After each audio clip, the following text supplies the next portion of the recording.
দেশ নেত্রী বেগম খালেদা জিয়া এবং আমার নেতা বিএনপির ভারপ্রাপ্ত চেয়ারম্যান জনাব তারেক রহমানের পক্ষ থেকে কৃতজ্ঞতা জানাচ্ছি।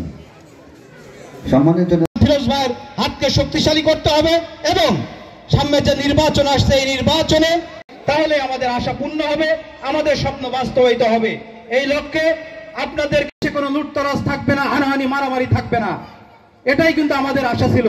তা আজকে একটা কথাই বলবো, আমরা চাই 17 বছর যাবত একটি গণতান্ত্রিক বাংলাদেশের জন্য ছিল, সুখে দুঃখে আমাদের পাশে ছিল। তাকে কোন আওয়ামী লীগ ক্রুর মাধ্যমে তাকে কিভাবে সাব্বিরের মা তাকে অনেক বাজে কথা বলা হয়েছিল।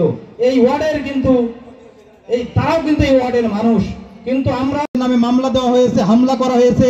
আপনারা জানেন এই যে লিয়াকত আলী মাস্টার চাচা যখন ফিরোজ ভাই নমিনেট 2-3-4 মাস আগে শেখ হাসিনা পালিয়ে যাওয়ার পরে আজকে দেখেন সারা বাংলাদেশের বিভিন্ন জায়গায় 1 নম্বর ওয়ার্ডে দেখেন কোনো বিশৃঙ্খলা ইনশাল্লাহ হয়নি। কারণ কি, আমাদের নেতা ক্ষমা করতে শিখতে হবে। আমাদের উপরে অনেক অত্যাচার নির্যাতন হয়েছে, আপনারা জানেন।